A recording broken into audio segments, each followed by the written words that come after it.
In a recent speech, a Hamas spokesman blamed the Jews for bringing red cows to the Holy Land.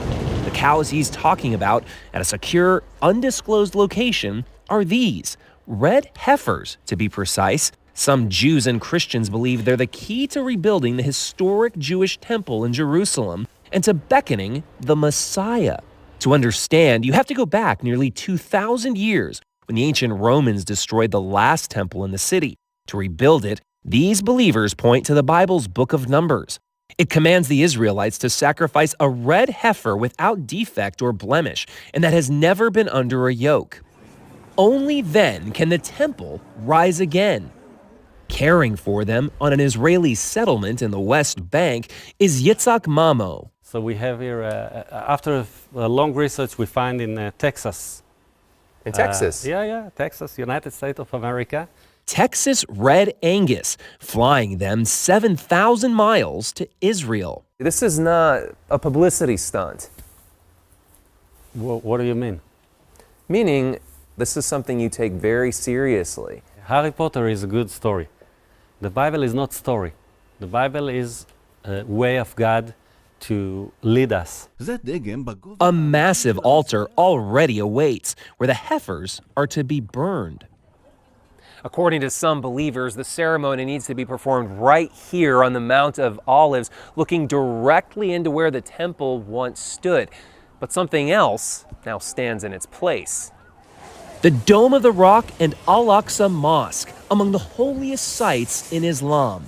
Today, only Muslims are allowed inside, but that's not stopping Jewish activists outside. Once you got, you started here. 6 days a week, Melissa Jane Kronfeld leads groups from around the world who defiantly pray, as close as armed guards permit. It's not about the destruction of Islamic holy sites. It is about preserving this place and being guardians over the house of God for all people. So you're happy with it where it is? No, it's going to go 100%, but I believe it's going to go. It's 100%, yeah. The whole thing is going to go. We have to build a temple. When you say that Dome of the Rock has to go, MJ, it's hard for me to imagine something more incendiary. Well, let me ask you something.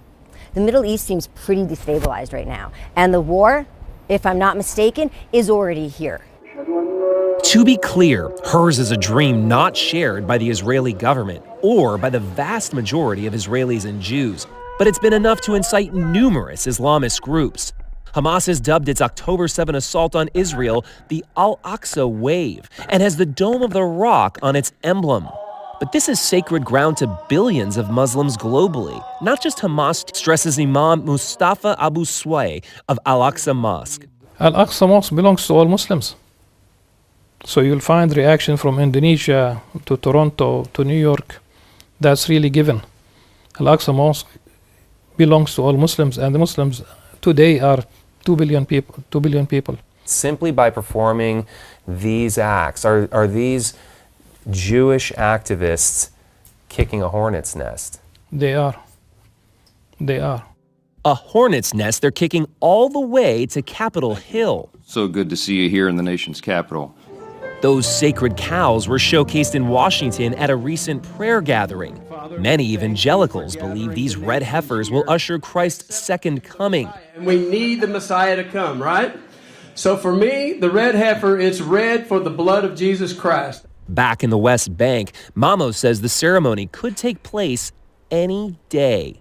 But can you understand why Hamas could be outraged by something like this? I cannot understand that even if they are right, why they have to slaughter and rape people to win their war. Terrorists have been attacking us before we ever dreamed of these cows, he reflects. They don't need them as an excuse to kill. For CBS Saturday Morning, Chris Livesay, Jerusalem.